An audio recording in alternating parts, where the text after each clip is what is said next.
ورحمۃ اللہ وبرکاتہ۔ سورۃ الانبیاء میں آج ہم نبیوں کے واقعات پڑھیں گے، 3 نبیوں کے، اسماعیل علیہ السلام، ادریس علیہ السلام اور ذوالکفل۔ حضرت اسماعیل علیہ السلام حضرت ابراہیم علیہ السلام کے بڑے بیٹے ہیں، جو حضرت ابراہیم علیہ السلام کے ہاں تقریباً 86 سال کے بعد پیدا ہوئے۔ یہ واحد پیغمبر ہیں جنہیں ذبیح اللہ ہونے کا اعزاز حاصل ہوا۔ اسی بنیاد پر انہیں وعدے کا سچا اور بیک وقت نبی اور رسول کے لقب سے نوازا گیا۔ ان کے بارے میں یہ روایت بھی ملتی ہے کہ انہوں نے کسی آدمی سے ملاقات کا وعدہ فرمایا، اس کے نہ پہنچنے کی وجہ سے 3 دن تک اس کا انتظار کرتے رہے، جیسے آپ صلی اللہ علیہ وسلم نے بھی کسی کا 3 دن تک انتظار کیا تھا، اور جو ہے کہ ذبیح اللہ ہیں۔ اور جب انہوں نے اپنے والد ابراہیم علیہ السلام کے خواب کو سچا، نبیوں کے خواب تو سچے ہی ہوتے کہ وہ انہیں ذبح کر رہے ہیں، ابراہیم علیہ السلام نے کہا کہ میں اپنی پیاری چیز کو، تو انہوں نے کہا کہ مجھے ذبح کر دیجئے، جو آپ نے خواب دیکھا اسے پورا کر دکھائیے، اور وہ اپنے وعدے کے خلاف نہیں ہوئے۔ تو صدیقاً، نبیاً صدیقاً ان کو کہا گیا ہے۔ اور حضرت ابراہیم علیہ السلام کی دوسری رفیقہ حیات حضرت ہاجرہ ہیں، جن کی سیرت طیبہ کے مختلف پہلوؤں کو قرآن مجید نے اجاگر کرنے کے ساتھ ان کی زندگی سے وابستہ واقعات کا بھی ذکر کیا ہے اللہ تعالیٰ نے قرآن میں۔ تو یہ ابراہیم علیہ السلام کی زوجہ محترمہ اسماعیل علیہ السلام سے ہیں، زوجہ محترمہ ہاجرہ علیہ السلام سے ہیں۔ اور پھر ہم دیکھتے ہیں کہ حضرت اسماعیل علیہ السلام کے 12 بیٹے اور ایک بچی تھی۔ تو اور یہ ہے کہ آپ کی حیات مبارکہ کے بارے میں انشاءاللہ ہم پڑھتے ہیں، جانتے ہیں، سمجھتے ہیں، اور 2 پیغمبروں کے بھی بارے میں، کیونکہ ہماری آیت میں 3 پیغمبروں کا ذکر ہے۔ تو ہم انشاءاللہ شروع کرتے ہیں سورۃ الانبیاء۔ حضرت اسماعیل، حضرت ادریس اور حضرت ذوالکفل علیہ السلام کی فضیلتیں اور خصوصیات، آیت نمبر 83 سے انشاءاللہ۔ نحمدہ و نصلی علی رسولہ الکریم، اما بعد، فاعوذ باللہ من الشیطان الرجیم، بسم اللہ الرحمن الرحیم۔ ربی اشرح لی صدری ویسر لی امری واحلل عقدۃ من لسانی یفقہوا قولی۔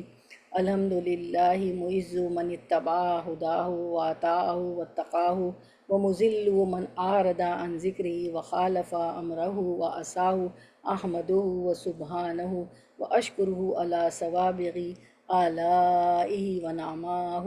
تمام تعریفیں اللہ کے لیے ہیں جو اس کی ہدایت کی پیروی کرتا ہے، اس کی اطاعت کرتا ہے، اس کا تقوی اختیار کرتا ہے، اس کو وہ عزت عطا کرتا ہے، اور جو اس کے ذکر سے روگردانی کرتا ہے، اس کے حکم کی مخالفت کرتا ہے، اس کی نافرمانی کرتا ہے، تو اس کو ذلیل کرتا ہے۔ اللہ ہمیں عزت دیجیے، ہم آپ کے ذکر سے روگردانی نہیں کریں گے انشاءاللہ۔ میں اللہ سبحانہ کی تعریف کرتی ہوں، اس کی کامل نعمتوں اور اس کے احسانات پر اس کا شکر ادا کرتی ہوں۔ آیت نمبر 83 میں ہم نے جانا تھا، سمجھا تھا، پڑھا تھا ایوب علیہ السلام کے بارے میں۔ وَأَيُّوبُ إِذْ نَادَىٰ رَبَّهُ أَنِّي مَسَّنِيَ الضُّرُّ وَأَنْتَ أَرْحَمُ الرَّاحِمِينَ۔ آپ کو پتہ ہے کہ سورۃ الانبیاء ہے، جز 17 ہے، اور لاسٹ ٹائم آیت 83 میں ہم نے پڑھا تھا ایوب علیہ السلام کے بارے میں۔ وَأَيُّوبَ إِذْ نَادَىٰ رَبَّهُ أَنِّي مَسَّنِيَ الضُّرُّ وَأَنْتَ أَرْحَمُ الرَّاحِمِينَ۔ ایوب علیہ السلام کی اس حالت کو یاد کرو جب کہ اس نے اپنے پروردگار کو پکارا کہ مجھے بیماری لگ گئی ہے اور تو رحم کرنے والوں سے زیادہ رحم کرنے والا ہے۔ تو ہم نے پوری ڈیٹیل پڑھی تھی ایوب علیہ السلام پہ۔ وہ بڑے صابرین تھے، ان کو اسکن ڈیزیز تھی، کہیں آتا ہے 12 سال، کہیں 18 سال اس بیماری میں مبتلا رہے۔ تو اس دعا میں شکر کر رہے ہیں، شکایت نام کو نہیں، بلکہ عرض بددعا نہیں، کسی چیز کا مطالبہ نہیں۔ یوں معلوم ہوتا ہے جیسے کوئی انتہائی صابر، قانع، خوددار آدمی اپنے مالک کو کوئی بات یاد کرا رہا ہو۔ کہا تو صرف اتنا کہا کہ پروردگار، میں طویل مدت سے بیمار ہوں اور تو ارحم الراحمین۔ رب کیا کہا؟ انی مسنی الضر وانت ارحم الراحمین۔ تو اب آیت number 84 word to word translation کرتے ہیں۔ فاستجبنا، تو دعا قبول کر لی ہم نے، لہو اس کی، یعنی ایوب علیہ السلام کی، فکشفنا، اور دور کر دی ہم نے، تو کشف دور کر دی، نہ ہم نے، فکشفنا تو دور کر دی ہم نے، ما جو کچھ بھی اسے، من درن تکلیف تھی، وآتیناہ اور آتی دیے، نہ ہم نے ہو اسے واطعی نہ ہو دیے ہم نے اسے اہلہو اہل و عیال اس کے ومثلہم اور ان کی مانند معہم مع ساتھ ہم ان کے معہم ساتھ ان کے رحمتاً بطور رحمت من عندنا اپنے پاس سے و ذکرہ اور نصیحت للعابدین عبادت کرنے والوں کے لیے۔ Running translation 84۔ تو ہم نے اس کی سن لی، یعنی ایوب علیہ السلام کی دعا سن لی اور جو دکھ انہیں تھا اسے دور کر دیا اور اس کو اہل و عیال عطا فرمائے، بلکہ اس کے ساتھ ویسے ہی اور اپنی خاص مہربانی سے، تاکہ سچے بندوں کے لیے سبب نصیحت ہو۔ تو اس میں اللہ تعالیٰ فرما رہے ہیں، کیونکہ پچھلی آیت میں ہم نے پڑھا تھا، آیت 83 میں، انی مسنی الضر وانت ارحم الراحمین، کہ مجھے تکلیف پہنچی اور آپ تو سب سے زیادہ رحم کرنے والوں میں رحم کرنے والے ہیں۔ تو اللہ تعالیٰ فرما رہے ہیں فاستجبنا لہ، تو ہم نے اس کی دعا سن لی، کس کی؟ ایوب علیہ السلام کی۔ فکشفنا ما بہ در، اور جو دکھ انہیں تھا، یعنی جو بیماری انہیں تھی کھجلی کی، جو بھی اسے دور کر دیا۔ وآتیناہ اہلہ، اس کو اہل و عیال عطا فرمائے، ومثلہم معہم رحمت، اور بلکہ اس کے ساتھ ویسے ہی اور بھی دیے اپنی رحمت سے، معہم رحمتم من عندنا، اپنی خاص مہربانی سے، اپنی رحمت سے۔ جو بچے چلے گئے تھے ان کے پاس بچے بھی ان کے زندہ نہیں رہتے، تو وہ بھی عطا کر دیے، اور اس کے ساتھ اپنی رحمت سے، اپنی خاص مہربانی سے مزید اور بھی دیے، یعنی بچوں کے بچے بھی دیے، سب کچھ واپس کر دیا۔ وذکریٰ للعابدین، کیوں؟ تاکہ سچے بندوں کے لیے سبب نصیحت ہو، کہ سب ہم یہ ہمارے لیے نصیحت ہے، سبب نصیحت ہے ان کا واقعہ، کہ صابر اور شاکر رہنے میں، ہر حال میں شکر کرنے میں اللہ تعالیٰ جو ہے کتنے درجات بلند کرتے ہیں اور کیسے نوازتے ہیں۔ تو قرآن مجید میں حضرت ایوب علیہ السلام کو صابر کہا گیا ہے۔ آیت نمبر 44 سورۃ صاد میں فرمایا اِنَّا وَجَدْنَاهُ صَابِرًا نِعْمَ الْعَبْدُ إِنَّهُ أَوَّابٌ، کہ اور اپنے کہ کیا کہا کہ ہم نے اسے بڑا صابر بندہ پایا، وہ بڑا نیک بندہ تھا اور بڑی ہی رغبت رکھنے والا تھا اللہ تعالیٰ سے۔ تو اس کا مطلب یہ ہے کہ انہیں سخت آزمائشوں میں ڈالا گیا، جن میں انہوں نے صبر شکر کا دامن ہاتھ سے نہیں چھوڑا۔ یہ آزمائش و تکلیفیں کیا تھی، اس کی مستند تفصیل جو ہے تو ہم نے پڑھی تھی نا ایوب علیہ السلام کے واقعے میں، اور اس کی چھوٹی ویڈیو بھی بن جائے گی ایک دو دن میں، تو میں ڈال دوں گی، اور باقی اور چھوٹی ویڈیوز تو میں ڈالتی گئی ہوں۔ امید ہے آپ ان کو سن بھی رہی ہوں گی، دیکھ بھی رہی ہوں گی، اور آگے بھی فارورڈ کرتی رہی ہوں گی، کہ سب کو نبیوں کے واقعات پتہ چلیں، اور اس میں بڑے سبق ہوتے ہیں نا نبیوں کی واقعات میں۔ تو اللہ تعالیٰ نے اسی لیے ہمیں یہ واقعات بتایا کہ کتنی ان لوگوں کو تکلیفیں آئی اور کیسی آزمائشیں آئیں، اور انہوں نے کیسے صبر کیا اور کیسے ان کو اجر ملے۔ تو قرآن کے انداز بیان سے معلوم ہوتا ہے کہ اللہ تعالیٰ نے انہیں مال و دولت، دنیا اور اولاد وغیرہ سے نوازا ہوا تھا۔ بطور آزمائش اللہ تعالیٰ نے ان سے یہ سب نعمتیں چھین لی، حتیٰ کہ جسمانی صحت سے بھی محروم اور بیماریوں میں گھر کر رہ گئے۔ بالآخر کہا جاتا ہے کہ 18 سال کی آزمائشوں کے بعد بارگاہ الہی میں دعا کی، اللہ نے دعا قبول فرمائی، اور صحت کے ساتھ مال اولاد پہلے سے دگنا عطا فرما دیے۔ وَمِثْلَهُمْ مَعَهُمْ رَحْمَةً مِّنْ عِنْدِنَا، بلکہ ان کے ساتھ ویسے ہی اور اپنی خاص مہربانی سے ہم نے انہیں عطا کر دیے۔ تو اس کی کچھ تفصیل صحیح ابن حبان کی ایک روایت میں ملتی ہے، جس کا اظہار حضرت ایوب علیہ السلام نے کبھی نہیں کیا، البتہ دعا صبر کے منافی نہیں ہے۔ دعا کرنے سے یہ مطلب نہیں ہو کہ صبر چلا گیا، دعا مانگتے رہنا چاہیے۔ اسی لیے اللہ تعالیٰ نے اس کے لیے کیا فرمایا، ہم نے قبول کر لی کے الفاظ استعمال کیے، کہ فاستجبنا لہ، کہ ہم نے اس کی دعا سن لی، قبول کر لی۔ اس طرح اللہ نے ان کی دعا قبول کی۔ جب حضرت ایوب اس صبر علیہ السلام اس صبر کے امتحان میں بھی پوری طرح کامیاب ہو گئے، تو رحمت باری جوش میں آئی۔ آپ کی یہی بے مطالبہ دعا یوں مقبول ہوئی کہ اللہ نے اسی مقام پر ایک چشمہ روا کر دیا۔ آپ کو صرف یہی حکم ہوا کہ اپنا پاؤں زمین پر مارو۔ پاؤں مارنے کی دیر تھی کہ چشمہ پھوٹ پڑا، جس کا پانی میٹھا، ٹھنڈا، شفا بخش اور جلدی امراض کو دور کرنے والا تھا۔ آپ نے اس میں غسل فرمایا کرتے اور اسی کا پانی لیتے رہے۔ آپ کی بیماری جلد کی بیماری تھی، اسکن ڈیزیز تھی، جو اس طرح غسل کرنے اور پانی ملتے رہنے سے جلدی دور ہو گئی۔ اور جتنا مال و دولت اور آل اولاد اللہ تعالیٰ نے آپ کو پہلے عطا فرمائی تھی، اس سے دگنی عطا فرما دی، اور یہ اللہ کی رحمت اور آپ کے صبر کا پھل تھا۔ اور پھر اللہ تعالیٰ فرماتے ہیں وَذِكْرَى لِلْعَابِدِينَ، عبادت گزاری کا ایک پہلو یہ بھی ہے کہ انسان خوشحالی کے دور میں اللہ کا شکر بجا لاتا ہے، اور تنگی اور تنگ دستی کے دور میں صبر و استقامت سے کام لے، جیسا کہ حضرت ایوب نے نمونہ پیش کیا تھا۔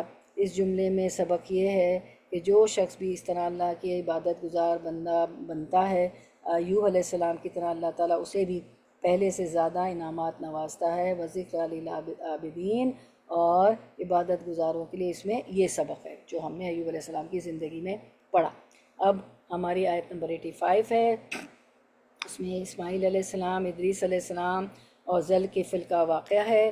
تو ہم تینوں انبیاء کی خصوصیات اور معززات سب انشاءاللہ باری باری پڑھیں گے۔ اسماعیل انشاءاللہ اسماعیل، اور چھوٹی ویڈیوز بھی آ جائیں گی، اس کو بھی آپ فارورڈ کیجیے گا بہت زیادہ، ٹھیک ہے؟ آپ نے وہ بھی ویڈیو دیکھی ہوگی جو میں نے ڈالی تھی، جس میں ان کو آگ میں ڈالا گیا تھا، ابراہیم علیہ السلام کا واقعہ۔ پھر اب میں داؤد علیہ السلام کی، ایوب علیہ السلام کی، اور یہ آج 3 پڑھے ان سب کی ڈال دوں گی انشاءاللہ، پوسٹ کر دوں گی میں سسٹرز آف نیو یارک پہ اور کانفرنس کو۔ و اسماعیلہ، اور اسماعیل، و ادریسہ، اور ادریس، و ذوالکفلی، اور ذوالکفل، کل ان سب من الصابرین، صبر کرنے والوں میں سے تھے۔ Running translation 85۔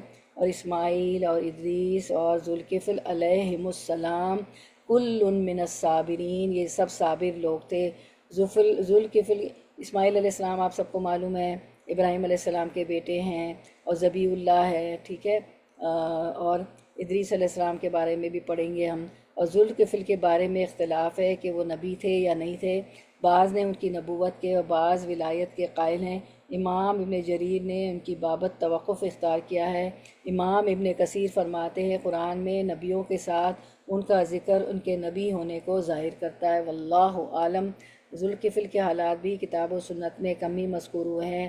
آپ کی نبوت میں اختلاف ہے، یعنی آپ نبی تھے یا نہیں، مگر چونکہ آپ کا ذکر انبیاء کے ہی درمیان آیا ہے نا، آپ دیکھیں و اسماعیلہ و ادریسہ و ذوالکفل، اسماعیل علیہ السلام اور جو ہے ادریس علیہ السلام کے ساتھ آیا ہے، اس لیے گمان غالب یہی ہے۔ تمام مفسرین کہتے ہیں کہ آپ نبی تھے، آپ الیسوع کے خلیفہ تھے۔ آپ کا لقب ذوالکفل بامانی صاحب نصیب اور نام بشیر بن ایوب ہے۔ شام کا علاقہ ہی آپ کی دعوت کا مرکز ہے۔ عمالقہ شاہ وقت بنی اسرائیل کا سخت دشمن تھا، آپ نے اسے بنی اسرائیل کو آزاد کرایا، آپ نے عمالقہ سے بنی اسرائیل کو آزاد کرایا تھا۔ پھر وہ بادشاہ بھی مسلمان ہو گیا تھا اور حکومت آپ کے سپرد کی، جس کے نتیجے میں شام کے علاقے میں ایک دفعہ پھر خوب اسلام پھیلا۔ تو اب ہم اسماعیل علیہ السلام کے متعلق پڑھ لیتے ہیں، ٹھیک ہے؟ اسماعیل علیہ السلام، ذبیح اللہ، اور اللہ تعالیٰ فرماتے ہیں سورۃ اس میں مریم و سورۃ الانبیاء میں ہم پڑھتے وَاذْكُرْ فِي الْكِتَابِ اسماعیل إِنَّهُ كَانَ صَادِقَ الْوَعْدِ وَكَانَ رَسُولًا نَبِيًّا، مریم 54۔ نیز اس کتاب میں اسماعیل علیہ السلام کا قصہ بیان کیجیے، وہ وعدے کے سچے اور رسول نبی تھے۔ اور پھر اسی سلائڈ کو دکھائیں، اور سورۃ الانبیاء میں فرمایا الصابرین الصالحین، پوری آیت ہے، ابھی وہ بھی ہم دیکھیں گے 85 اور 86 میں، کہ وہ صبر کرنے والے اور نیکوکار تھے۔ اور ذبیح اللہ تو آپ سب کو معلوم ہے۔ چلیں پھر ہم اس پہ پڑھ لیتے ہیں اسماعیل علیہ السلام کے۔ وہ اسماعیلہ، یہ آیت دیکھ لیتے ہیں ہم۔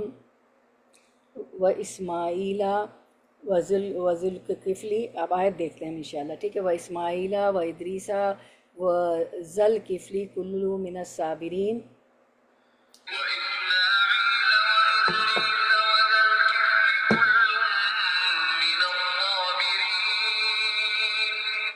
تو حضرت اسماعیل علیہ السلام حضرت ابراہیم علیہ السلام کے بڑے بیٹے تھے، جو حضرت ابراہیم علیہ السلام کے ہاں تقریباً 86 سال کے بعد پیدا ہوئے۔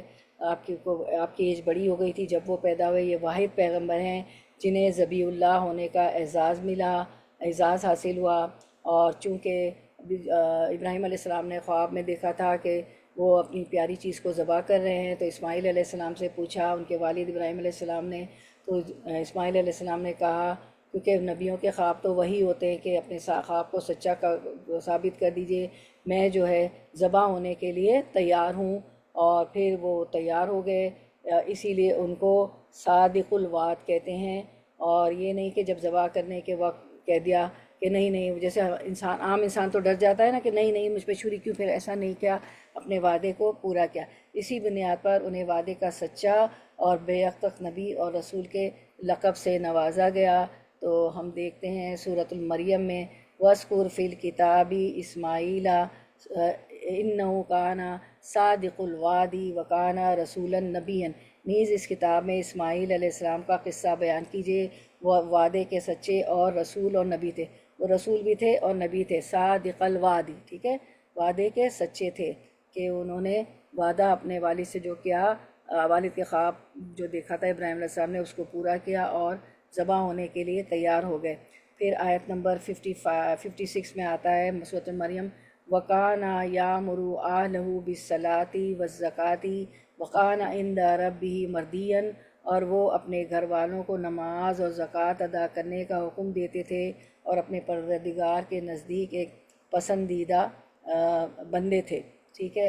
تو یہ وَاذْكُرْ فِي الْكِتَابِ جو ہماری آیت نمبر 54 ہے، وَاذْكُرْ فِي الْكِتَابِ اسماعیل انہ کان صادق الوعد وکان رسولا نبیا، سیدنا اسماعیل اور سیدنا، بہنوں اپنے آپ کو میوٹ کر لیں، آپ کے گھروں سے آواز آ رہی ہے، please mute your self.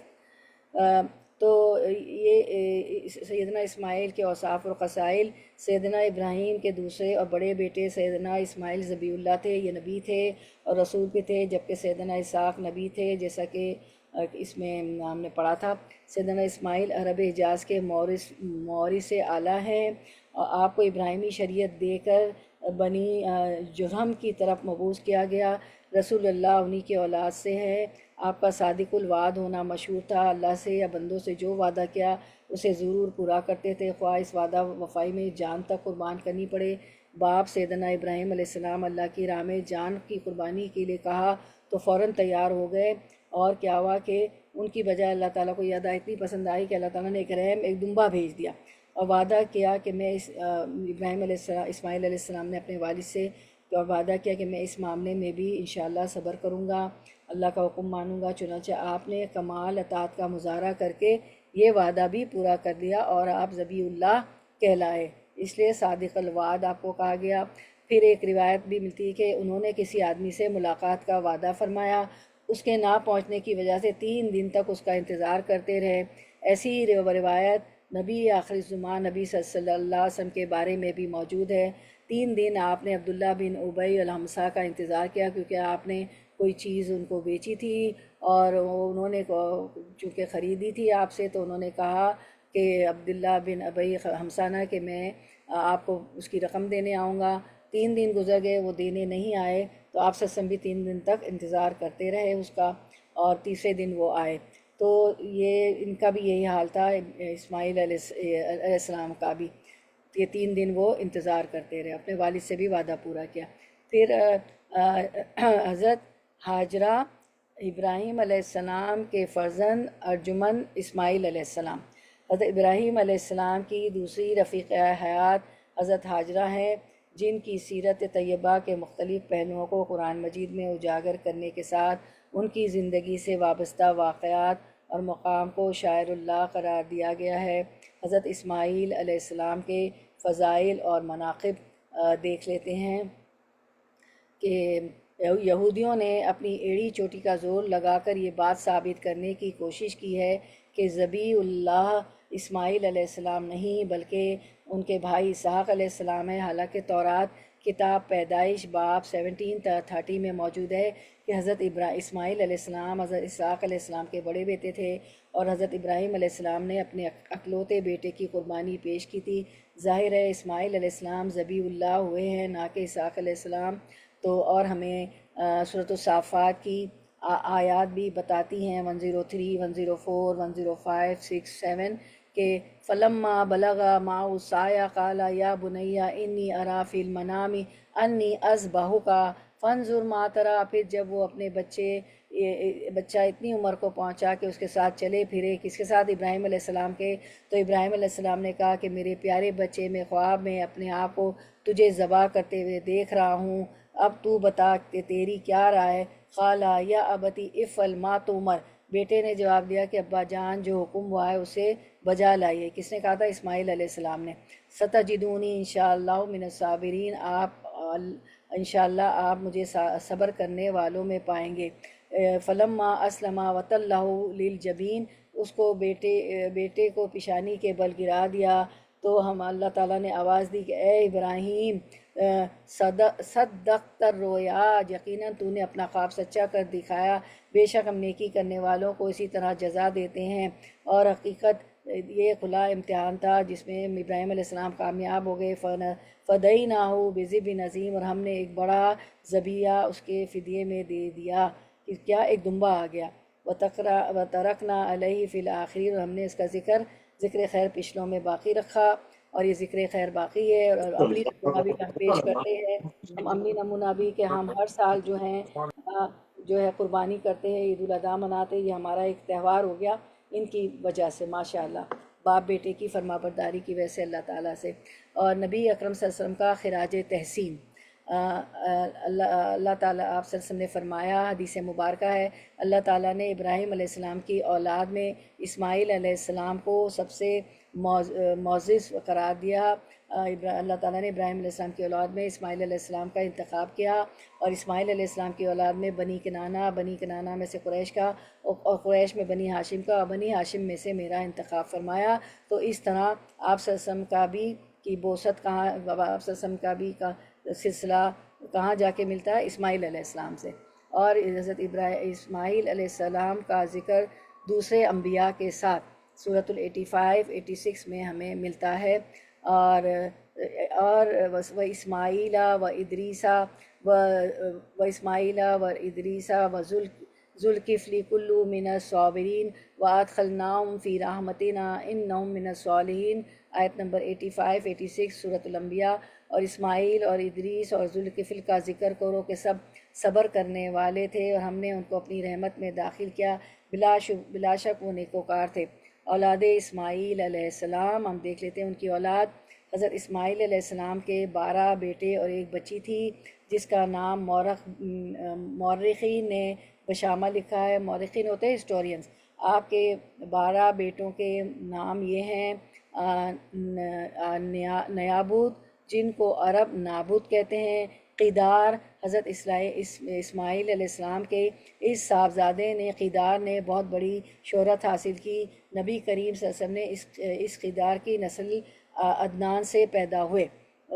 Number 3 ادبائل، number 4 بمشام، number 5 سما، نمبر 6 دوما، نمبر 7 مسا، 8 حدود، 9 یلتماد، 10 جستور، 11 نفیس اور 12 قدمہ۔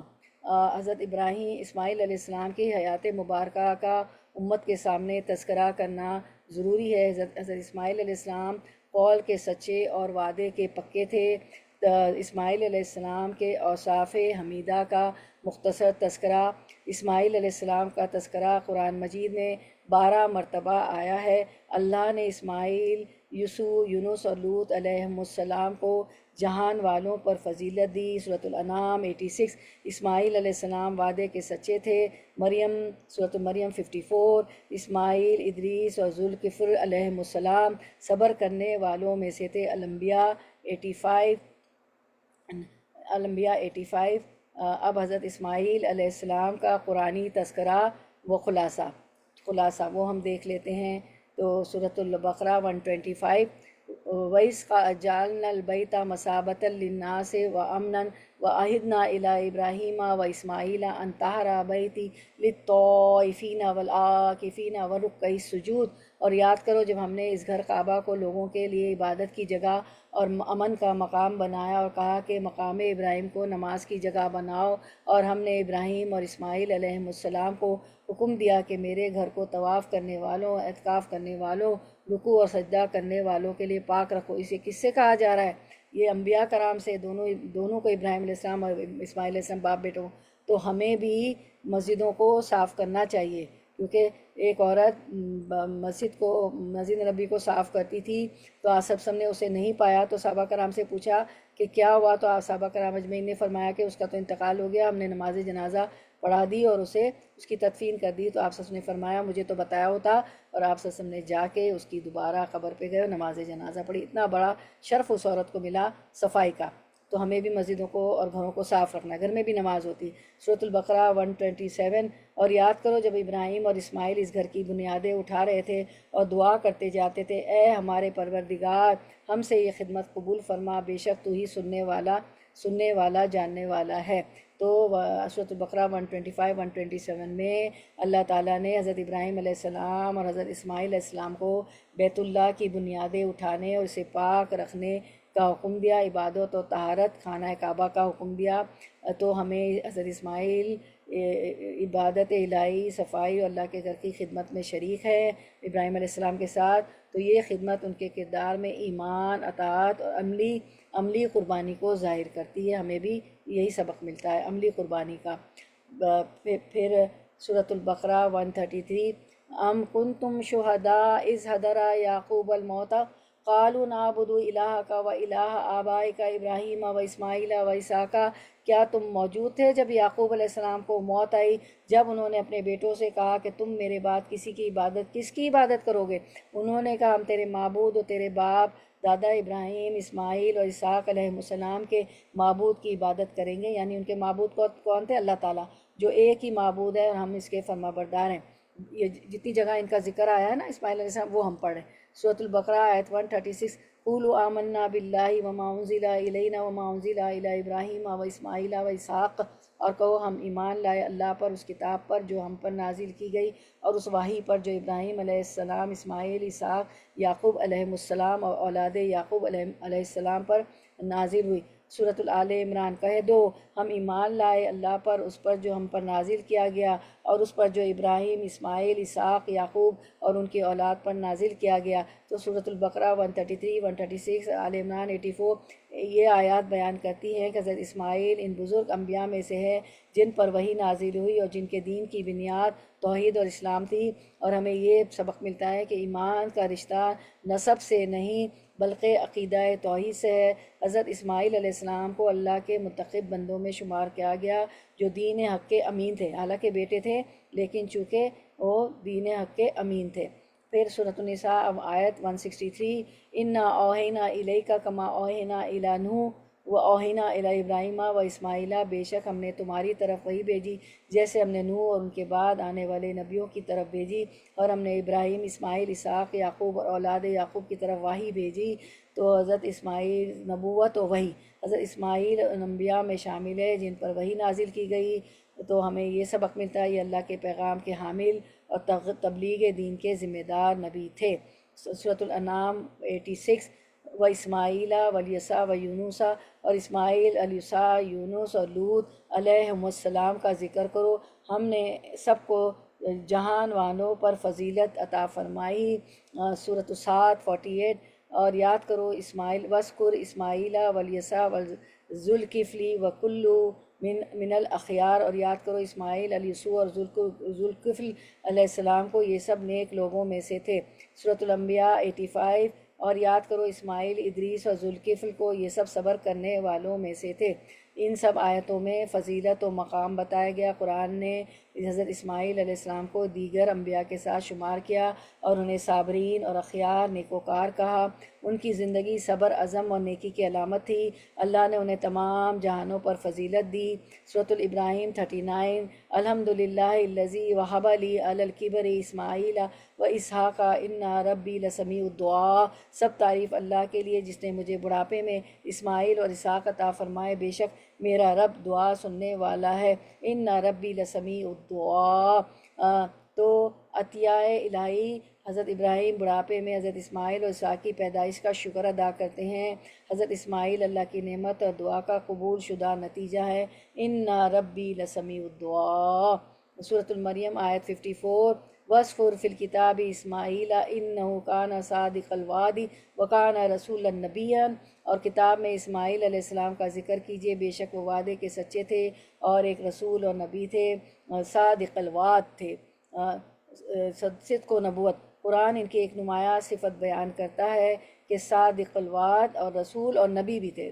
رسول ہونے کے ساتھ نبی بھی تھے۔ حضرت اسماعیل وعدہ پورا کرنے والے، صادق القول اور سچے نبی تھے۔ یہ ان کے کردار کی عظمت کو ظاہر کرتا ہے۔ سورۃ الصافات 102۔ پھر جب فلما بلغا معه السعی قال یا بنی انی ارا فی المنام انی اذبحک، پھر جب اپنے بیٹے اس کے ساتھ دوڑ دھوپ کرنے کی عمر کو پہنچایا تو ابراہیم نے علیہ السلام نے کہا میرے بیٹے میں خواب میں دیکھتا ہوں کہ میں تجھے ذبح کر رہا ہوں، تو بتا تیرا کیا خیال ہے؟ بیٹے نے کہا ابا جان جو حکم آپ کو دیا گیا ہے وہی کیجئے، انشاءاللہ آپ مجھے صبر کرنے والوں میں سے پائیں گے۔ اور ایسے ہی ہوا، وہ ذبح ہونے کے لیے تیار ہو گئے۔ اور جو ہے یہاں ہم دیکھتے ہیں کہ ابراہیم علیہ السلام اپنی دوسری بیوی کے ساتھ جو ہے تھے، حضرت سارہ کے ساتھ مصر اور جو ہے شام کی سرزمین، مصر کے بعد شام کی سرزمین میں تھے، اور صرف 2 یا 3 اور آپ نے اپنی بیوی زوجہ محترمہ ہاجرہ اور اسماعیل علیہ السلام کو جو کہ بہت چھوٹے سے بچے تھے، آپ اللہ تعالیٰ کے حکم سے مکہ کی بے گیا وادی میں بے آب ہو گیا وادی میں چھوڑ دیا تھا، جہاں نہ کھانا تھا نہ پینا تھا، کچھ بھی نہیں تھا۔ اور بیوی ہاجرہ جو ہیں وہ 7 بار جو ہے صفا و مروہ کی پہاڑی دوڑتی ہیں تاکہ بچے کو، کیونکہ ساتھ میں جو پانی وغیرہ تھا ختم ہو گیا تھا، پھر بچے کو پانی کا انتظام کرے۔ تو ان کا یہ دوڑنا، ان کی یہ قربانی اتنی پسند آئی کہ وہ آج ہمارے لیے عمرے کا رکن ہے، حج کا رکن ہے، صفا مروہ دوڑنا۔ اور کچھ میلین اغدرین ان پہ مردوں کو تو دوڑنا پڑتا ہے نا، بھاگنا پڑتا ہے، عورتیں تو اپنی رفتار سے چلتی ہیں، اتنی ایک پسند آئی۔ اس کے علاوہ ان کی قربانی دیکھے، جب ابراہیم علیہ السلام چھوڑ کے جا رہے تھے اسماعیل علیہ السلام کو ان کو، تو بی بی ہاجرہ فرماتی ہیں کہ ہمیں کہاں چھوڑے جا رہے ہو؟ پھر وہ ان سے پوچھتی ہے کہ کیا اللہ کے لیے؟ تو انہوں نے کہا ہاں اللہ کے لیے۔ تو وہ کہتی ہے کہ اللہ ہمیں کبھی ضائع نہیں کرے گا۔ پھر اسماعیل علیہ السلام کی ایڑی رگڑنے سے اللہ تعالیٰ نے جاری کر دیا زمزم کا کنواں۔ اور ایک روایت میں آتا ہے کہ جبریل علیہ السلام تو اتنے جو ہے عظیم وہ فرشتے ہیں کہ ان کے تو 360 پڑے، انہوں نے ایک پڑ کی نوک ماری تو وہ کنواں جو ہے نکل آیا زمزم کا۔ تو اب دیکھیں کتنی بڑی قربانی ہے۔ پھر جرہم قبیلہ آتا ہے اور وہ دیکھتا ہے یہاں پہ پانی ہے تو ان کو اجرت بھی ملتی ہے جرہم قبیلے سے، اور اسماعیل علیہ السلام کی شادی بھی جرہم قبیلے میں ہوتی۔ تو ان کے والد جو ہے آتے ہیں، ابراہیم علیہ السلام آتا ہے روایت میں کہ وہ صرف 3 بار آئے ہیں ملنے، اور آتے ہیں ملنے تو اور ان کو کہتے ہیں کہ ہم خانہ کعبہ تعمیر کریں گے۔ براق پہ آتے ہیں، نبی کی تو سواری براق ہوتی ہے، اور خانہ کعبہ انہوں نے اپنے والد کے ساتھ تیار کیا۔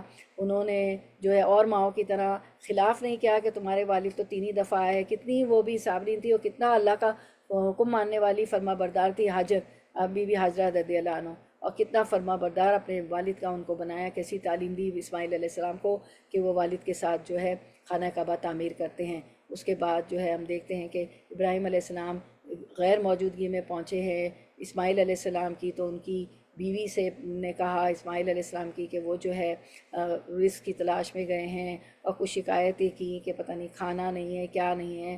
تو ظاہر ہے وہ تو نبی کی بیوی تھیں، تو ابراہیم علیہ السلام نے ان کو پیغام دیا کہ جب میرا بیٹا آئے تو کہنا کہ چوکھٹ بدل دو۔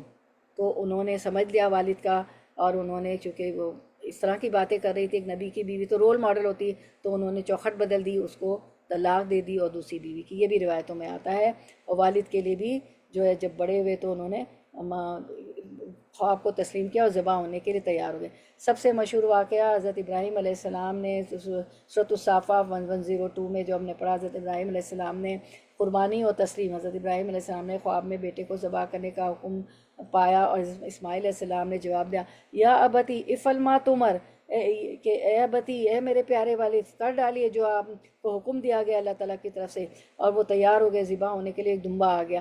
یہ اللہ تعالیٰ کو اتنی ان کی ادا پسند ہے۔ یہ قربانی، تسلیم و رضا، صبر اور ایمان کی معراج کا منظر ہے۔ یہی واقعہ عید الاضحیٰ کی بنیاد بنا۔ سبحان اللہ، سبحان اللہ۔ تو صفات اور پیغام اللہ کے حکم کے سامنے مکمل اطاعت، صبر اور وفاداری، قربانی اور ایمان میں ان کی مضبوطی تھی۔ اور خلاصہ کلام یہ ہے، قرآن مجید میں حضرت اسماعیل علیہ السلام کو اللہ نے فرما بردار کہا، صادق الوعد، نبی و رسول، صابر و نیکوکار۔ یہ ان کی خصوصیات آیتوں میں ہم نے پڑھی کہ اللہ کے فرما بردار بندے تھے، صادق الوعد تھے، وعدے کے سچے تھے، وہ نبی ہونے کے ساتھ ساتھ رسول بھی تھے، یہ خلاصہ کلام ہے، صابر و نیکوکار تھے، اللہ کی راہ میں قربانی دینے والے کے طور پر پیش کیا گیا۔ ان کی سیرت ہمیں یہ سبق دیتی ہے کہ ایمان، اطاعت اور قربانی انسان کو اللہ کے قریب کر دیتی ہے۔ تو یہ تھے اسماعیل علیہ السلام، حضرت اسماعیل علیہ السلام ذبیح اللہ۔ وَاذْكُرْ فِي الْكِتَابِ اسماعیل إِنَّهُ كَانَ صَادِقَ الْوَعْدِ وَكَانَ رَسُولًا نَبِيًّا، سورۃ مریم 54۔ نیز اس کتاب میں اسماعیل علیہ السلام کا قصہ بیان کیجئے، وہ وعدے کے سچے اور رسول و نبی تھے۔ کسی کے لیے 3 دن تک کھڑے رہے آپ صلی اللہ علیہ وسلم کی طرح، کسی نے ان کو کہا تھا کہ میں آؤں گا تو وعدہ پورا کرنے کے لیے۔ اور سورۃ الانبیاء کی آپ نے آیتیں بھی پڑھی جس میں صابرین اور صالحین کے کو اللہ تعالیٰ نے ان کو کہا ہے کہ وہ صبر کرنے والے نیکوکار تھے، اور ذبیح اللہ ان کی بہت بڑی قربانی تھی جو ہمارے لیے عید الاضحیٰ کا تہوار بن گئی ہے۔ سبحان اللہ۔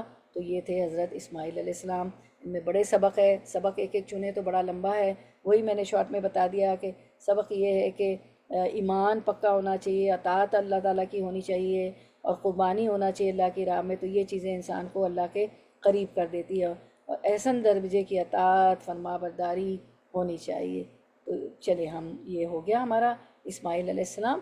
اب ہم چلتے ہیں آگے دوسرے نبی کی طرف انشاءاللہ، حضرت ادریس علیہ السلام۔ ٹھیک ہے، حضرت ادریس علیہ السلام کو دیکھ لیتے ہیں۔ حضرت ادریس علیہ السلام جو ہیں ان کے متعلق سورۃ مریم 56 میں آتا ہے، وَاذْكُرْ فِي الْكِتَابِ إِدْرِيسَ إِنَّهُ كَانَ صِدِّيقًا، اور اس کتاب میں ادریس علیہ السلام کا ذکر کرو، وہ ایک راست باز انسان اور ایک نبی تھے۔ صدیقاً، یہ بھی صدیقاً نبیاً تھے، وعدے کے سچے تھے، اور جو تھے ایک راست باز انسان تھے۔ اور سورۃ الانبیاء میں 85 86 میں ان سارے نبیوں کے ذکر ہے، تو ان کا بھی ہے کہ وہ بھی صابرین، الصالحین، صبر کرنے والے، وہی رکھیں، الصابرین اور صالحین، صبر کرنے والے اور نیک ہیں اور نیکوکار تھے۔ یہ نبی بھی تھے اور خطیب بھی تھے۔ ٹھیک ہے، تو اب ہم دیکھ لیتے ہیں آیت، پڑھ لیتے، آیت سن لیتے ہیں انشاءاللہ۔ و اسماعیل و ادریس وذل کفل کل من الصابرین۔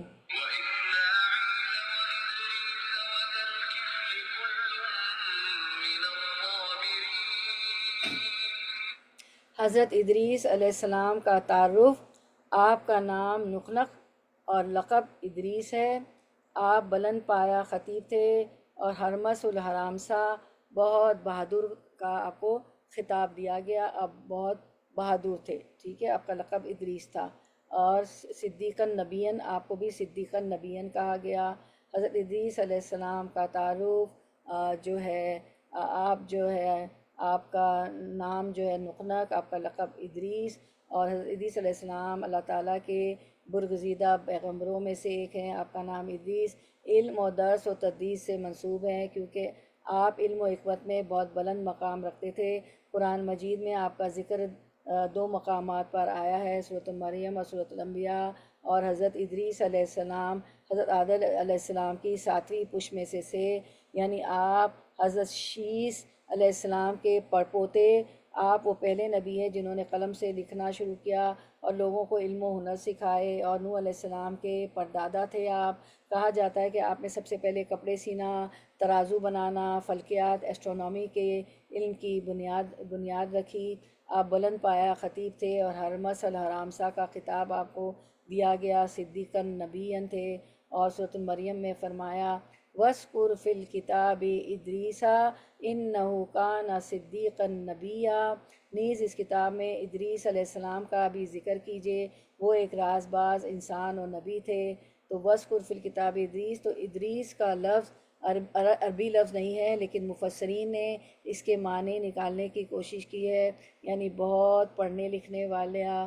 اور کہا جاتا ہے کہ ادریس علیہ السلام نے سب سے پہلے قلم سے لکھنا شروع کیا تھا، یعنی کہا جاتا ہے کہ لکھنے کے موجد ہیں، وہ سچے صدیق تھے، اور جو ہے سیدنا اور پیغمبر ہونے کے ساتھ ساتھ بہت سے اسکلز جانتے تھے۔ سیدنا ادریس کا زمانہ اور مرکز تبلیغ سیدنا ادریس سیدنا نوح سے بہت پہلے مبعوث ہوئے تھے، نوح علیہ السلام سے پہلے آپ کا مرکز تبلیغ بابل تھا، آپ کی قوم ستارہ پرست اور مظاہر پرست تھی، آپ علم ہندسہ یعنی میتھمیٹکس، اسٹیٹسٹکس، حساب اور نجوم میں ماہر تھے، نیز قلم سے لکھنا، سب سے پہلے آپ نے قلم سے لکھنا شروع کیا، کپڑا سینا، ناپ تول کے آلات اور اسلحہ کا بنانا انہی کے دور میں شروع ہوا تھا، کیونکہ آپ نوح علیہ السلام سے پہلے مبعوث ہوئے تھے۔ آپ بلند پایا خطیب تھے، حرمس الحرامسا کا خطاب پایا، آپ کی قوم نے آپ کی دعوت ماننے سے انکار کر دیا اور مخالفت پر اتر آئے، آخر آپ ہجرت کر کے مصر چلے آئے جہاں بہت سے لوگ آپ پر ایمان لے آئے۔ معراج کی رات رسول اللہ صلی اللہ علیہ وسلم کی آپ سے چوتھے آسمان پر ملاقات ہوئی۔ حضرت ادریس پھر سورۃ مریم 57 میں فرمایا وَرَفَعْنَاهُ مَكَانًا عَلِيًّا، ہم نے اسے بلند مقام پر اٹھا لیا۔ حضرت ادریس علیہ السلام کہتے ہیں کہ حضرت آدم علیہ السلام کے بعد پہلے نبی تھے، اور مقاماً علیہ بھی سمجھتے ہیں کیا ہے، حضرت نوح علیہ السلام کے یا ان کے والد کے دادا تھے، انہوں نے ہی سب سے پہلے کپڑے سینے، بلندی مقام، مکاناً علیہ سے مراد بعض مفسرین نے اس کا مفہوم رفع الی السماء سمجھا ہے کہ آسمان پر اٹھا لیا جانا، جیسے عیسیٰ علیہ السلام کی طرح انہیں بھی آسمان پر اٹھا لیا گیا، لیکن قرآن کے الفاظ اس مفہوم کے لیے صاف نہیں ہیں اور کسی صحیح حدیث سے بھی یہ بیان نہیں ہوا۔ البتہ اسرائیلی روایات میں ان کے آسمان پر اٹھائے جانے کا ذکر ملتا ہے، جو اس مفہوم کے اثبات کے لیے کافی نہیں، ایسا نہیں ہے، ان کو نہیں اٹھایا گیا اس آسمان پر۔ اس لیے زیادہ صحیح بات یہی معلوم ہوتی ہے کہ مکاناً علیہ اس سے مراد مرتبے کی وہ بلندی ہے جو نبوت سے سرفراز کر کے انہیں عطا کی گئی، انہیں بلند مقام پر اٹھایا گیا، انہیں نبوت سے سرفراز کر کے یہ بلندی عطا کی گئی۔ و اسماعیل و ادریسہ و ذوالکفل کل من الصابرین۔ اب جو ہے پھر ہم دیکھتے ہیں کہ نبی کریم صلی اللہ علیہ وسلم کے معراج کے موقع پر ادریس علیہ السلام سے ملاقات، تو آپ صلی اللہ علیہ وسلم فرماتے ہیں کہ میں جبریل مجھے چوتھے آسمان پر لے گئے۔ آپ سب کو معلوم ہے کہ ان کو معراج ہوئی تھی، آپ صلی اللہ علیہ وسلم کو ساتوں آسمان تک لے جایا گیا تھا، تمام پہلے دوسرے چوتھے پانچویں ستم ان پہ جبریل علیہ السلام سب آسمانوں پہ لے جاتے رہے، اور ہر آسمان پہ آپ صلی اللہ علیہ وسلم کی ملاقات نبیوں سے ہوتی رہی۔ تو چوتھے آسمان پر آپ صلی اللہ علیہ وسلم فرماتے ہیں کہ یہ ہم پڑھیں نبی اکرم صلی اللہ علیہ وسلم کی معراج کے موقع پر ادریس علیہ السلام سے ملاقات، تو آپ صلی اللہ علیہ وسلم فرماتے ہیں پھر جبریل مجھے چوتھے آسمان پر لے کے چڑھے، دروازہ کھولنے کو کہا، سوال ہوا کون ہے، کہا میں جبریل ہوں، پوچھا تمہارے ساتھ کون ہے، تو جبریل علیہ السلام نے جواب دیا محمد صلی اللہ علیہ وسلم ہے، پوچھا گیا انہیں بلوایا گیا ہے، جبریل علیہ السلام نے کہا ہاں، کہا گیا ہاں بلایا گیا ہے، تو کہا خوش آمدید جو آیا ہے، کتنا ہی اچھا ہے، دروازہ کھول دیا گیا۔ جب آپ سے فرماتے ہیں کہ میں اندر داخل ہوا تو وہاں ادریس علیہ السلام تھے، جبریل علیہ السلام نے کہا یہ ادریس علیہ السلام ہیں، انہیں سلام کرے، میں نے انہیں سلام کیا، انہوں نے سلام کا جواب دیا اور کہا صالح بھائی اور پیغمبر کو خوش آمدید کہتا ہوں۔ حضرت ادریس علیہ السلام کا قرآن مجید میں تذکرہ، اب ہم دیکھتے کہاں کا تذکرہ ہے۔ حضرت ادریس علیہ السلام کا قرآن مجید میں 2 بار تذکرہ ہوا ہے۔ حضرت ادریس علیہ السلام صدیق نبی تھے، وَاذْكُرْ فِي الْكِتَابِ ادریس اِنَّهُ كَانَ صِدِّيقًا نَبِيًّا، اور اس کتاب میں ادریس علیہ السلام کا بھی ذکر کرو، وہ بھی نیک کردار پیغمبر تھے، یہ سورۃ المریم 56۔ اور حضرت ادریس علیہ السلام صبر کرنے والے تھے، سورۃ الانبیاء 85۔ و اسماعیل و ادریس و ذوالکفل کل من الصابرین، اور اسماعیل اور ادریس اور ذوالکفل علیہم السلام یہ سب صابر لوگ تھے۔ تو یہ تھے حضرت ادریس علیہ السلام۔ حضرت ادریس علیہ السلام نبی اور خطیب تھے، اور وَاذْكُرْ فِي الْكِتَابِ ادریس اِنَّهُ كَانَ صِدِّيقًا، سورۃ مریم 56۔ اس کتاب میں ادریس علیہ السلام کا ذکر کرو، وہ ایک راست باز انسان اور ایک نبی تھے، صدیقاً نبیاً، اور سورۃ الانبیاء 85-86 میں ابھی آپ نے دیکھا اللہ تعالیٰ نے ان کو صابرین اور صالحین کہا، صبر کرنے والے اور نیکوکار تھے۔ تو یہ تھے حضرت ادریس علیہ السلام، جن کے متعلق ہم نے جانا سمجھا پڑھا، اور اللہ تعالیٰ ان سب نبیوں کے نقش قدم پر چلنے کی ہمیں توفیق عطا فرمائے کہ ہماری دنیا اور آخرت سنور جائے۔ بڑے سبق ہیں ان کی زندگیوں میں، سبق ہم کرنے جائیں تو بہت لمبا ہو جائے گا۔ اب ہم دیکھتے ہیں ذوالکفل علیہ السلام۔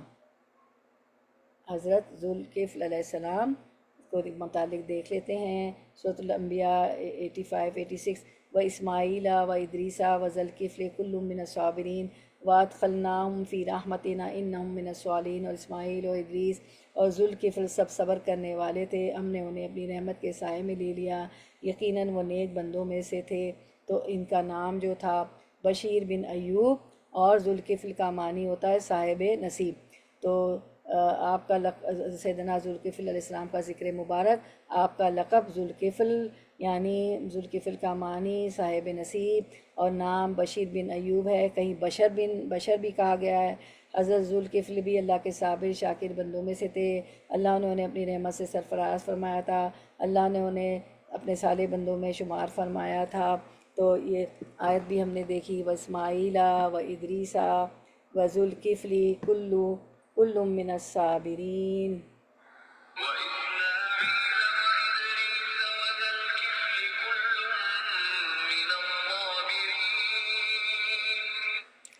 اور وادخلناہم فی رحمتنا انہم من الصالحین، ہم نے انہیں اپنی رحمت میں داخل کر لیا، یہ سب لوگ نیک لوگ تھے۔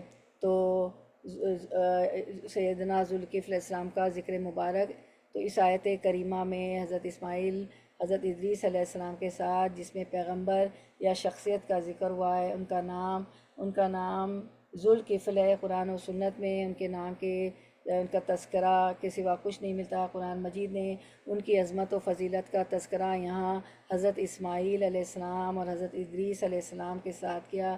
تو سورۃ الصاد کی آیت 48 میں ان کے بارے میں یوں بیان ہوا، اے پیغمبر، اسماعیل اور الیاس کے ساتھ ذوالکفل کا ذکر فرمائے، اللہ تعالیٰ نے انہیں اپنی رحمت سے امکنار کیا، وہ اللہ کے نیک بندوں میں سے ہیں۔ اور سورۃ الانبیاء 85 86 میں فرمایا، و اسماعیل و ادریسا و ذوالکفل کل من الصابرین وادخلناہم فی رحمتنا انہم من الصالحین، اور اسماعیل اور ادریس اور ذوالکفل سب صبر کرنے والے تھے، ہم نے انہیں اپنی رحمت کے سائے میں لے لیا، یقیناً وہ نیک بندوں میں سے تھے۔ اور سورۃ الصاد 48، وَاذْكُرْ اسماعیل والیسع وذوالکفل وکل من الاخیار، اور یاد کرو اسماعیل اور الیسع اور ذوالکفل، یہ سب نیکوکاروں میں سے تھے۔ تو ذوالکفل کا لفظی ترجمہ صاحب نصیب ہے، اخلاق اور بزرگی میں بڑا حصہ پانے والا۔ قرآن کریم نے ان کو اسی لقب سے یاد کیا ہے، اور یہ لقب ان کے نام کے طور پر استعمال کیا گیا ہے۔ بعض مفسرین نے لکھا ہے کہ یہ حضرت ایوب علیہ السلام کے بیٹے ہیں، جو ان کے بعد نبوت سے سرفراز ہوئے، اور ان کا اصل نام بشر تھا۔ کوئی بشیر کہتا ہے، کوئی مفسر کوئی بشر کہتے ہیں۔ علامہ آلوسی نے تفسیر روح المعانی میں لکھا ہے کہ اہل کتاب ان کا نام حزقی ایل بتاتے ہیں، جو بنی اسرائیل کی اسیری کے زمانے میں نبوت سے سرفراز ہوئے تھے۔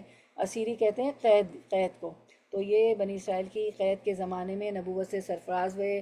بخت نصر نے عراق میں اسرائیلی قیدیوں کی ایک نو آبادی قائم کی تھی جس کا نام تل ابیب تھا۔ حضرت ذوالکفل اسی مقام پر ہدایت اور رسالت کے منصب پر سرفراز کیے گئے، اور طرح طرح کی تکالیف اٹھائیں، مگر اس کے باوجود یروشلم کے حکمرانوں کو توحید کی دعوت دیتے رہے، جس کی وجہ سے ان کے مصائب میں مزید اضافہ ہوتا رہا۔ ممکن ہے کہ ان کے اسی صبر و ضبط کی وجہ سے انہیں ذوالکفل کا لقب دیا گیا ہو۔ تو اب سلائیڈ دیکھتے ہیں۔ حضرت ذوالکفل بھی اللہ کے صابر شاکر بندوں میں سے تھے، اللہ نے انہیں اپنی رحمت سے سرفراز فرمایا تھا، اللہ نے انہیں اپنے صالح بندوں میں شمار کیا تھا۔ اب سوال یہ ہے کہ حضرت ذوالکفل نبی تھے یا ولی، اور ان کا قصہ عجیبہ۔ آیات جو ہم نے پڑھی ان 3 حضرات کا ذکر ہے، جن میں و اسماعیل و ادریسا و ذوالکفل، حضرت اسماعیل، حضرت ادریس اور حضرت جو آیات ہم نے پڑھی، جو آیت آپ کے سامنے بھی ہے، اس میں حضرت اسماعیل، حضرت ادریس علیہ السلام کا نبی و رسول ہونا قرآن کریم کی بہت سی آیات سے ثابت ہے، ان کا تذکرہ بھی قرآن میں جا بجا ہے۔ تیسرے بزرگ ذوالکفل ہیں۔ اس آیت میں ابن کثیر نے فرمایا کہ ان کے نام ان دونوں پیغمبروں کے ساتھ یعنی اسماعیل علیہ السلام اور ادریس علیہ السلام کے ساتھ شامل کر کے ذکر کرنے سے ظاہر یہی ہے کہ یہ بھی کوئی اللہ کے نبی اور پیغمبر تھے، مگر بعض دوسری روایات سے یہ معلوم ہوتا ہے کہ یہ زمرہ انبیاء میں نہیں تھے بلکہ ایک مرد صالح اولیاء اللہ میں سے تھے۔ امام تفسیر ابن جریر نے اپنی سند کے ساتھ مجاہد سے نقل کیا ہے کہ حضرت یوسف جن کا نبی و پیغمبر ہونا قرآن میں مذکور ہے، جب بوڑھے اور ضعیف ہو گئے تو ارادہ کیا کہ کسی کو اپنا خلیفہ بنا دیں جو ان کی زندگی میں وہ سب کام ان کی طرف سے کرے تو جو نبی کے فرائض میں داخل ہیں۔ تو اس مقصد کے لیے حضرت یوسف نے اپنے صحابہ کو جمع کیا کہ میں اپنا خلیفہ بنانا چاہتا ہوں، جس کے لیے 3 شرطیں ہیں، جو شخص ان شرائط کا جامع ہو اس کو خلیفہ بنا دوں گا۔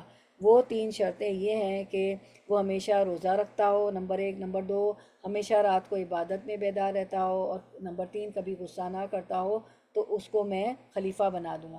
مجمع میں سے ایک ایسا غیر معروف شخص کھڑا ہوا، وہ کون تھے؟ ذوالکفل، جس کو لوگ حقیر ذلیل سمجھتے تھے، اور کہا کہ میں اس کام کے لیے حاضر ہوں۔ حضرت یوسف نے دریافت کیا کہ کیا تم ہمیشہ روزہ رکھتے ہو اور ہمیشہ شب بیداری کرتے ہو اور کبھی غصہ نہیں کرتے؟ اس شخص نے کہا کہ بے شک میں ان 3 چیزوں کا عامل ہوں۔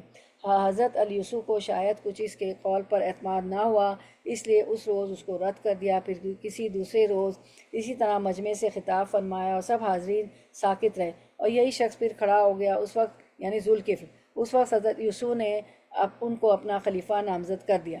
اب آپ دیکھیں شیطان کیا کرتا ہے۔ شیطان نے یہ دیکھا کہ ذوالکفل اس میں کامیاب ہو گئے تو اپنے اعوان شیاطین سے کہا کہ جاؤ کسی طرح اس شخص پر اثر ڈالو کہ کوئی ایسا کام کر بیٹھے جس سے یہ منصب اس کا سلب ہو جائے، یعنی حضرت یوسف جو ہے اس کو یہ منصب نہ دیں، ٹھیک ہے۔ اعوان شیطان نے عذر کر دیا کہ وہ ہمارے قابو میں آنے والا نہیں۔ شیطان ابلیس نے کہا کہ اچھا تم اس کو مجھ پر چھوڑ دو، میں اس سے نمٹ لوں گا۔ حضرت ذوالکفل اپنے اقرار کے مطابق دن بھر روزہ رکھتے اور رات بھر جاگتے تھے، صرف دوپہر کو قیلولہ کرتے تھے۔ قیلولہ یعنی دوپہر کا نیپ ہوتا ہے نا، اس کو قیلولہ کہتے ہیں۔ قیلولہ دوپہر کے سونے کو کہتے ہیں۔ شیطان عید دوپہر کو ان کے قیلولے کے وقت آیا اور دروازے پر دستک دی، نوک کیا۔ یہ بیدار ہو گئے، پوچھا کون ہے؟ کہنے لگا میں بوڑھا مظلوم ہوں۔ انہوں نے دروازہ کھول دیا۔ اس نے اندر پہنچ کر ایک افسانہ کہنا شروع کر دیا شیطان نے کہ میری برادری کا مجھ سے جھگڑا ہے، انہوں نے مجھ پر یہ ظلم کیا، وہ ظلم کیا۔ ایک طویل داستان شروع کر دی، یہاں تک کہ دوپہر کے سونے کا وقت ختم ہو گیا۔ حضرت ذوالکفل نے فرمایا کہ جب میں باہر آؤں تو میرے پاس آ جاؤ، میں تمہارا حق دلواؤں گا۔ آپ کو پتہ ہے دوپہر کا سونا جو ہے سنت ہے، قیلولہ تھوڑا سا ایسا نہیں کہ اتنے سوئیں کہ عصر بھی گئی مغرب بھی گئی، اس سے نماز تہجد میں جسم کو مدد ملتی ہے۔ تو وہ شیطان بار بار آ کے ان کے دوپہر کے قیلولہ کو ذوالکفل کے خراب کر دیتا تھا۔ تو حضرت ذوالکفل باہر تشریف لائے اور اپنی مجلس عدالت میں اچھا پھر ہم ادھر تھے، ان کا انتظار کرتے رہے مگر اس کو نہیں پایا۔ اگلے روز جب وہ عدالت میں فیصلہ مقدمات کے لیے بیٹھے تو اس بوڑھے کا انتظار کرتے رہے، اور یہ نہ آئے۔ بوڑھا کون تھا؟ شیطان تھا نا، بار بار آ جاتا تھا اور مظلوم بنتا تھا۔ جب دوپہر کو پھر قیلولہ کے لیے گھر میں گئے تو یہ شخص آیا اور دروازہ کوٹنا شروع کر دیا۔ انہوں نے پھر پوچھا کون ہے؟ جواب دیا کہ ایک مظلوم بوڑھا۔ انہوں نے پھر دروازہ کھول دیا اور فرمایا کہ میں نے کل تم سے نہیں کہا تھا کہ جب میں اپنی مجلس میں بیٹھوں تو تم آ جاؤ؟ تم نہ کل آئے نہ آج صبح سے آئے۔ اس نے کہا کہ حضرت میرے مخالف بڑے خبیث لوگ ہیں، جب انہوں نے دیکھا کہ آپ اپنی مجلس میں بیٹھے اور میں حاضر ہوں گا تو آپ ان کو میرا حق دینے پر مجبور کریں گے، تو انہوں نے اس وقت اقرار کر لیا کہ ہم تیرا حق دیتے ہیں۔ کتنا جھوٹا ہے شیطان۔ پھر جب آپ مجلس سے اٹھ گئے تو انکار کر دیا۔ انہوں نے پھر اس کو یہی فرمایا ذوالکفل نے کہ اب جاؤ علیہ السلام، جب میں مجلس میں بیٹھوں تو میرے پاس آ جاؤ۔ اسی گفت و شنید میں آج کے دوپہر کا سونا بھی رہ گیا اور وہ باہر مجلس میں تشریف لے گئے اور اس بوڑھے کا انتظار کرتے رہے۔ اگلے روز بھی دوپہر تک انتظار کیا، وہ نہیں آیا۔ پھر جب تیسرے روز دوپہر کا وقت ہوا اور نیند کو تیسرا دن ہو گیا تھا، کیونکہ ابلیس نے کہا تھا نا کہ اس کو ناکام بناؤ، تو وہ 3 دن یہی کہا، نیند کو تیسرا دن ہو گیا، نیند کا غلبہ تھا، تو گھر میں آ کر گھر والوں کو اس پر مقرر کیا کہ کوئی شخص دروازے پر دستک نہ دے سکے۔ یہ بوڑھا پھر تیسرے روز پہنچا اور دروازے پر دستک دینا چاہا، لوگوں نے منع کیا تو ایک روشن دان کے راستے سے اندر داخل ہو گیا اور اندر پہنچ کر دروازہ بجانا شروع کر دیا۔ یہ ذوالکفل پھر نیند سے بیدار ہو گئے اور دیکھا کہ یہ شخص گھر کے اندر ہے اور دیکھا کہ دروازہ بدستور بند ہے۔ اس سے پوچھا تو کہاں سے اندر پہنچا؟ اس وقت حضرت ذوالکفل نے پہچان لیا کہ یہ شیطان ہے، کیونکہ دروازہ بند تھا اور روشن دان سے آ گیا، اور فرمایا کہ تو خدا کا دشمن ابلیس ہے۔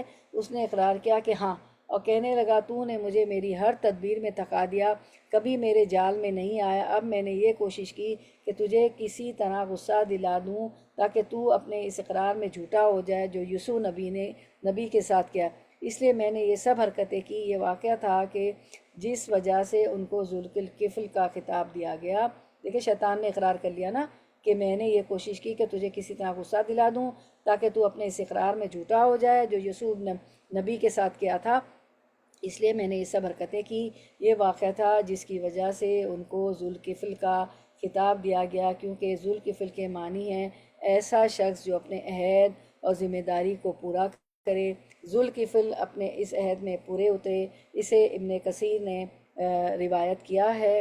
اور خلاصہ کلام، اب خلاصہ کلام یہ ہے کہ ذوالکفل حضرت یسوع نبی کے خلیفہ اور ولی صالح تھے، اور ان کے خاص محبوب اعمال کی بنا پر ہو سکتا ہے کہ ان کا ذکر اس آیت میں بزمرہ انبیاء کر دیا گیا، اور اس میں بھی کوئی بود نہیں۔ معلوم ہوتا ہے کہ شروع میں یہ حضرت یسوع کے خلیفہ ہی ہوں، پھر حق تعالیٰ نے ان کو منصب نبوت عطا فرما دیا ہو، اور علماء کا کہنا ہے، مفسرین کا، کہ چونکہ ان کا نام نبیوں کے ساتھ ہے، پیغمبروں کے ساتھ ہے، اسماعیل علیہ السلام اور ادریس علیہ السلام کے ساتھ، تو یہ نبی ہیں۔